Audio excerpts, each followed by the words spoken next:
Hello বন্ধুরা, আজকে নিয়ে চলে এসেছি লোটে মাছ। লোটে মাছের তরকারি।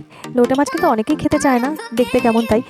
তো কিন্তু এই রেসিপিটা কিন্তু অসাধারণ লাগে খেতে। তো লোটে মাছের মধ্যে আমরা লবণ আর হলুদ মাখিয়ে রেখে দেবো। লবণটা একদম পরিমাণ মতো দেবো, যাতে রান্নাতে আর দিতে না হয়, একবার মাখিয়ে রেখে দেবো। তো আমাদের লবণ হলুদ মাখানো রেডি। এরপরে আমরা নিয়ে দিয়ে গোটা সর্ষে, কাঁচা লঙ্কা, রসুন, পেঁয়াজ আর টমেটো। রসুন, গোটা সর্ষে আর কাঁচা লঙ্কা কিন্তু একসাথে বেটে নিয়েছি। এরপরে কড়াইতে তেল গরম করে দিয়ে দেবো কালো জিরে, পেঁয়াজ কুচি। পেঁয়াজটাকে কিন্তু একটু লাল লাল করে ভাজতে হবে। তারপর দিয়ে দিলাম পেঁয়াজ বাটা।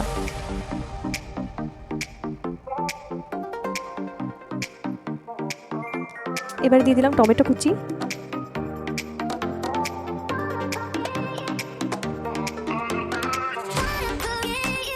পরিমাণ মতন হলুদ।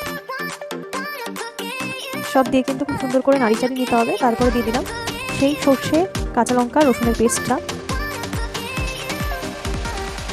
মশলাটাকে কিন্তু ভালো করে ভাজা ভাজা হয়ে এলে তারপরে মাছগুলোকে ছেড়ে দিতে হবে। মাছগুলোকে দিয়ে কিন্তু বেশ ভালো করে নাড়িয়ে নিতে হবে, আর খুব ধীরে ধীরে নাড়াতে হবে, কারণ মাছগুলো যাতে ভেঙে না যায়। তো এভাবেই রেডি হয়ে গেল আমাদের লোটে মাছের তরকারি। তো কেমন লাগলো আমার এই ভিডিওটা অবশ্যই জানিও, আর সবাই কিন্তু কমেন্টে জানিও যে কে কে এইভাবে লোটে মাছ খেয়েছো আগে, আর কে কীভাবে বাড়িতে রান্না করো অবশ্যই কিন্তু আমাকে জানিও, আমিও ট্রাই করে দেখবো। তো সকলে ভালো থেকো, সুস্থ থেকো, টাটা।